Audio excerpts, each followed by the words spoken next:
Nesta edição da nossa Resenha da Bola, sexta-feira, 25 de outubro de 2024, iremos analisar direto do Rio de Janeiro, com Antônio Manuel Góes, o Botafogo de Arthur Jorge, o português Arthur Jorge, Luiz Henrique e companhia, que vem de fato numa fase simplesmente fantástica. Após o 5-0 na primeira partida da semifinal da Libertadores, eu não tenho medo de afirmar, colocou os dois pés na final da Libertadores. Aliás, iremos abordar nesta edição mais dados deste Botafogo de fato fantástico.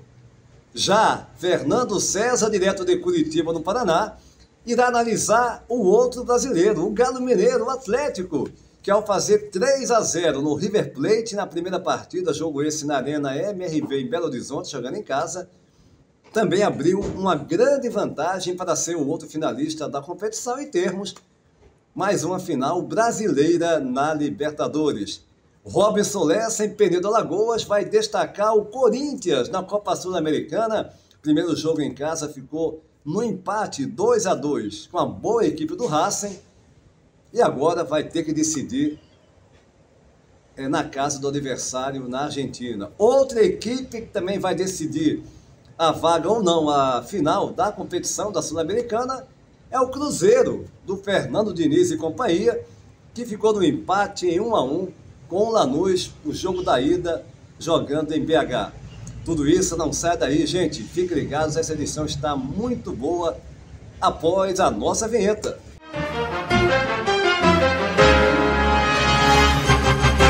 Iniciando mais uma Resenha da Bola e sem perder tempo eu vou até o Rio de Janeiro. Antônio Manuel Góes, o Botafogo que há muito tempo, neste ano de 2024, vem sendo destaque aqui nos nossos programas, nos programas do canal PB Desporto, e de forma justíssima, pelo ótimo trabalho desempenhado pelo português Arthur Jorge, que antes de ir para o Brasil treinava o Braga, colocou o Braga classificado para a Champions League, fazendo de fato um trabalho para lá de positivo, e o Botafogo o contratou e desde abril ele vem desempenhando cada vez mais um trabalho de alto nível no Botafogo. Muitos vão dizer que tem um elenco, o fato de ter um elenco muito forte, eu vi algumas análises, ao meu ver, totalmente desconexas, porque você fala, mas tem um elenco bom, com um elenco bom qualquer um faz. Não, meu amigo, não é assim não. Com qualquer elenco, um elenco muito rico, muito forte, qualquer técnico faz um trabalho bom, não é por aí. É uma análise pobre, é uma análise totalmente desconexa com a realidade. E eu vi aí comentaristas renomados, badalados, indo nessa linha. Respeito a opinião de cada um, mas com certeza não tem nada a ver. O elenco forte é óbvio que ajuda, mas não é tudo. A gente já viu aí equipes tidas como Dream Team, o time dos sonhos, fracassar. Então é uma junção de coisas. Agora, o Botafogo de fato vem muito bem. Mas aí eu quero ouvir você a respeito dessa vitória do Botafogo, um placar para lá de elástico, 5-0. O Penharol é fraco. O Penharol é fraco, é limitado. Tudo bem, é aguerrido, mas é limitado. Mas o Botafogo fez a parte dele.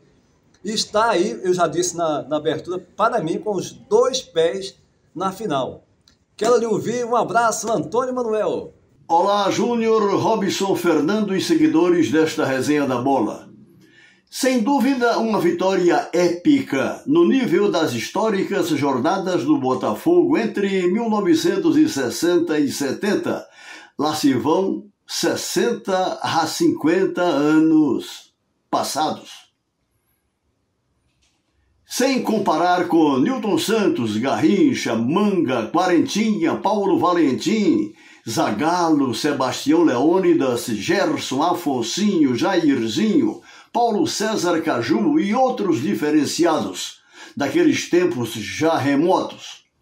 O atual Botafogo, com seu futebol transformado em SAF a partir de 2022, ressurgiu das cinzas de trágicas décadas, com exceção de 1995, quando conquistou o Brasileirão, última grande e isolada alegria de sua galera.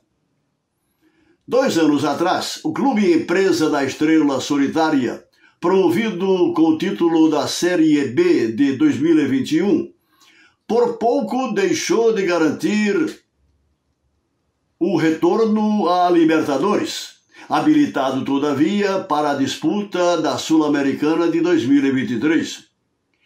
À parte a surpreendente instabilidade do ano passado, depois de liderar disparado o primeiro turno da Série A e terminar a temporada em 5º lugar, 2024 marcou uma sequência de ousadas contratações da SAF que acabaram por formular, sob o comando do português Arthur Jorge, um grupo harmônico, técnica e fisicamente dotado e precocemente amadurecido em suas linhas.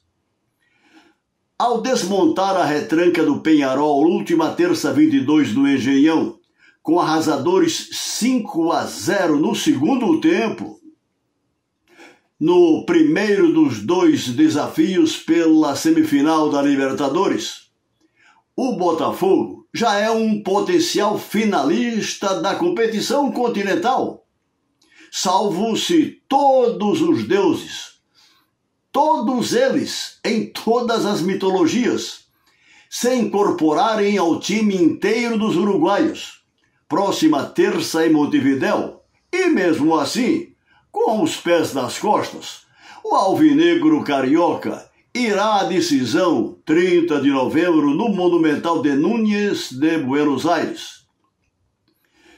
Desnecessário alongar-me em discriminada citação individual do goleiro ao ponta esquerda para comentar as virtudes de um grupo conectado no desenho tático de seu treinador. Ainda em fase de construção, é verdade, cujas peças cumprem rigorosa tarefa solidária que se sobrepõe aos celebrados méritos pessoais do elenco. A memorável goleada contra o Peñarol em placar que ficou de bom tamanho para a equipe do experiente Diego Aguirre resgata aquela aura vitoriosa de um Botafogo que décadas atrás, e ponhamos décadas nisso, era em parceria com o Santos de Pelé a base vitoriosa da seleção brasileira. Como já ponderei, não faço comparações longe disso, mas o atual Botafogo, para além dos sofredores adeptos dos últimos tempos, começa a construir uma nova geração de torcedores, nos marcos de uma realidade empresarial que substituiu fracassadas gestões associativas, crônicos insucessos em campo que promoveram um rombo financeiro na casa do R$ 1 bilhão. Por fim, Antônio Júnior e amigos da resenha, já que o Atlético Mineiro fez 3-0 em casa sobre o emblemático River Plate, em seu primeiro duelo na semifinal, podemos cravar pule de 10 para a certeza de os queridos hermanos portenhos terem de assistir pela primeira vez na história da Libertadores, no sábado 30 de novembro, a uma finalíssima do principal torneio da Conmebol entre brasileiros em seus domínios, sem choro nem vela. Olha, Antônio Manuel Góes, o Botafogo de fato merece né, os elogios. A gente aqui analisa, critica, sempre de forma séria, né, de acordo com o que a gente vê, né, no mundo do futebol, né, o desempenho, a postura das equipes, né, o trabalho realizado. Esse Botafogo está de parabéns, porque está aí, como eu falei, para mim, já na final da Libertadores, para mim, para muitos, né, você também, é claro, e também próximo, muito próximo de ser campeão brasileiro, ou vai brigar pelo título com o Palmeiras. Ali eu acho que está mais aberto, vai depender muito aí agora dessa sequência dos jogos até chegar o jogo mais esperado desse final de Brasileirão, que é o Palmeiras e Botafogo na Arena, no Allianz Arena, no estádio do Palmeiras.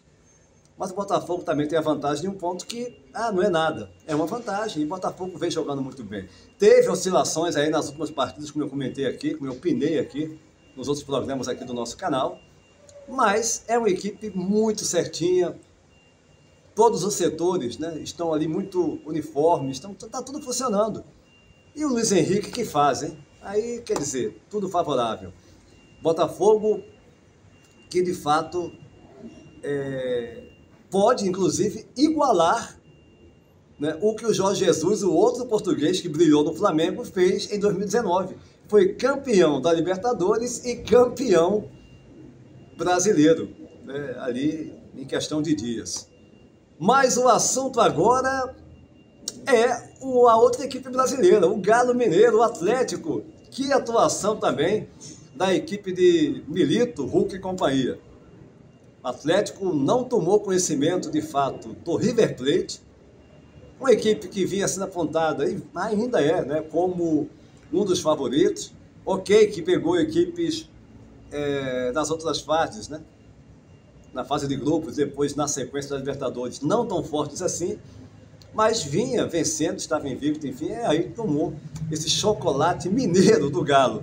E aí, meu caro Fernando, como é que você viu esse jogo? Aí as perspectivas do Atlético com uma vantagem muito boa também de ser o outro finalista da maior competição da Copa Sul-Americana. Um abraço, Fernando.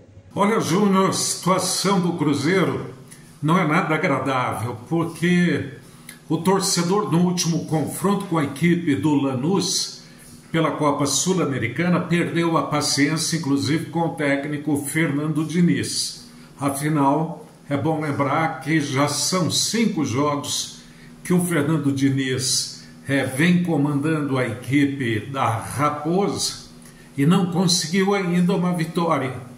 Sofreu uma derrota e 4 empates, o que, convenhamos, para um técnico com o prestígio do Fernando Diniz, que há pouco tempo, inclusive, respondia como técnico da seleção brasileira, de fato, o torcedor já esperava, com a chegada do Fernando, uma reação a favor da equipe do Cruzeiro e que ainda não aconteceu. Esse último confronto, repito, contra o Lanús, o time deixou muito a desejar, teve mais posse de bola, mas arrematou e levou menos perigo ao gol adversário do que o próprio Lanús, que inclusive acabou levando o empate aqui do Brasil, de Belo Horizonte, para tentar administrar a sua classificação no jogo de volta.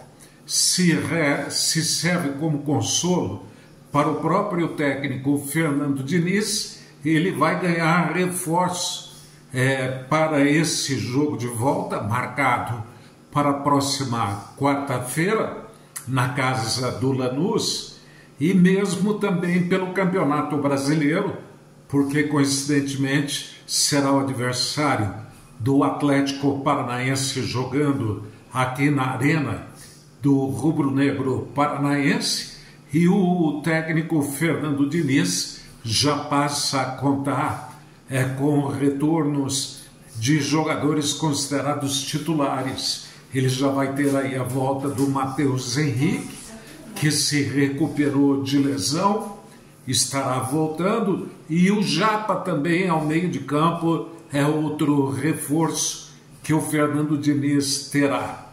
O torcedor já apresentou vaias para o treinador na saída de campo, né, depois do empate, que eu repito, pelo que o time do Cruzeiro apresentou, teve até sabor de derrota para o torcedor, e o Fernando Diniz já começa, inclusive, a perder aí explicações para tentar convencer ao torcedor do Cruzeiro o porquê que o time mineiro não vem rendendo aquilo que se esperava, Júnior.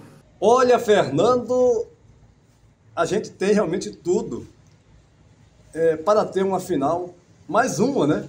Entre brasileiros, tivemos aí nesse período de 2019 para cá, Palmeiras e Santos, com a vitória do Palmeiras, do Abel Ferreira, o português Abel Ferreira.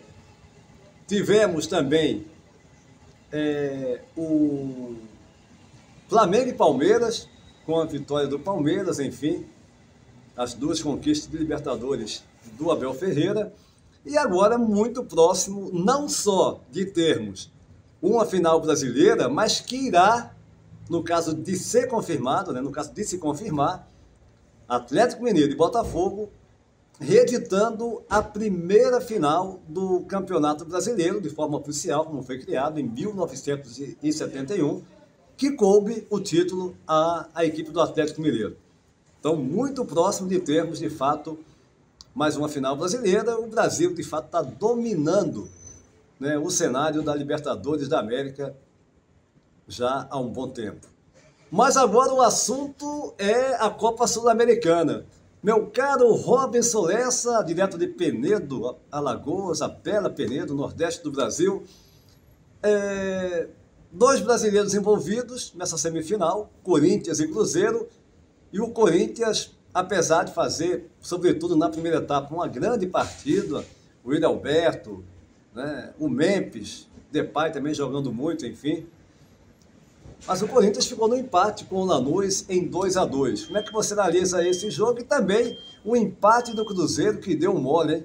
O Lanús jogando em casa, né? Sob o comando do Fernando Diniz, o time ainda não engrenou, ainda não jogou aquele futebol que é esperado. A gente sabe que o trabalho do Diniz requer tempo, né, para os jogadores assimilarem o estilo de jogo do Diniz, que é um técnico ousado, é um técnico diferenciado, sim, foge daquele padrão, né, que a gente conhece muito bem dos técnicos brasileiros. Mas aí eu quero lhe ouvir a respeito desses dois jogos, meu caro Robson, um abraço.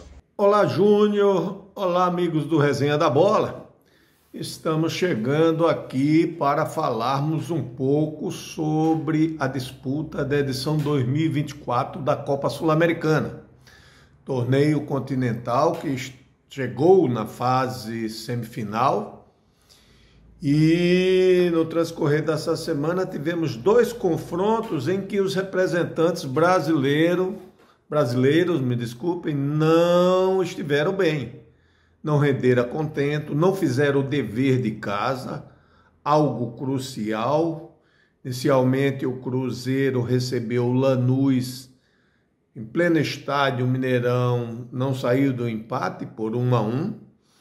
Cruzeiro que vem ainda sem conseguir vencer sob o comando do treinador Fernando Diniz, e a pressão começou já nas hostes da Toca da Raposa. Diniz comandou a equipe celeste mineira em 5 partidas, alcançando 4 empates e 1 derrota. E agora vai ter que buscar a classificação à final, ou tentar buscar a classificação à final, jogando na Argentina. E a gente sabe muito bem que a parada vai ser das mais indigestas. É uma realidade do Cruzeiro. O outro time brasileiro que chegou a essa penúltima etapa do torneio sul-americano, o Corinthians.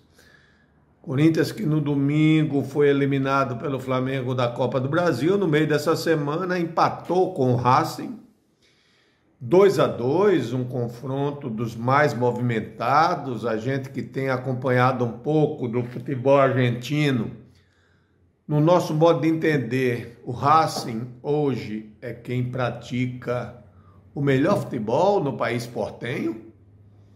Então o Corinthians também deixou escapar a oportunidade de fazer a sua lição de casa. Saiu atrás, virou para 2-1, cedeu a igualdade no segundo tempo, um jogo disputado sob fortes chuvas, mas de qualquer forma é uma situação complicada do Alvinegro do Parque São Jorge, que pode ter em 10, 15 dias 2 eliminações consecutivas. Uma da Copa do Brasil já é real, E a próxima, provavelmente, uma chance enorme de acontecer na Copa Sul-Americana. Precisa vencer a equipe argentina lá no estádio El Cilindro, em Avejaneda. Parada difícil também, a gente sabe muito bem, principalmente por uma certa limitação técnica do elenco corintiano. Aí as coisas se complicam assustadoramente. 2-2, foi um jogo que, a despeito de muita movimentação técnica, a despeito de ter sido disputado sob uma chuva torrencial, agradou, mas eu não sei para Buenos Aires como será esse confronto, porque um certo ar de favoritismo, no nosso modo de entender, impera para o lado do Racing. Vamos aguardar, esperar e torcer para que os representantes brasileiros consigam fazer a final da Copa Sul-Americana. Forte abraço e até a próxima. Legal, Robinson Lessa, direto de Penedo, Alagoas, um abraço para o amigo. De fato, na minha opinião, nós teremos 2 jogos bem complicados, tanto para Corinthians como para o Cruzeiro, porque vão jogar agora na casa dos adversários na Argentina, não é fácil, e com 2 equipes boas, né? O Corinthians vem, de fato, num crescente. O Memphis, ao meu ver, está cada vez jogando um melhor futebol, está mais magro, inclusive, fisicamente está melhor, é notório isso. O Yuri Alberto numa fase muito boa. Eu sempre achei o Yuri Alberto, ele tem falhas, claro, tem ainda que evoluir, mas é um bom centroavante, né? O Garvin, enfim, o Corinthians tem um time bom, mas, claro, com seus problemas que a gente já conhece, tem as suas limitações também. O Cruzeiro ainda no início de trabalho do Fernando Diniz, mas vai haver, com certeza, disputa acirrada aí nesse jogo 2, o jogo que vai decidir a classificação, né, das 2 equipes para a decisão da Copa Sul-Americana, a segunda maior do continente sul-americano. Mas essa edição da nossa Resenha da Bola, sexta-feira, né, 25, né, de outubro, vai ficando por aqui, convidando você. Gente, olha, eu sei que você vai lá agora, tenho certeza, vai deixar o seu like, se não for inscrito no canal, vai se inscrever no canal, vai compartilhar os nossos vídeos aí para os seus amigos, né, nas suas redes sociais, para fortalecer mais e mais o nosso trabalho aqui, a gente sempre com conteúdos diários, com nossos vários programas, a Resenha da Bola, que vai ter nova edição neste sábado, né, os shorts, né, do PB Desporto, como também o Curtas, as últimas, o PB Desporto, enfim, tudo para você, trazendo sempre o melhor e o mais importante do mundo do futebol. A todos um abraço e até a próxima!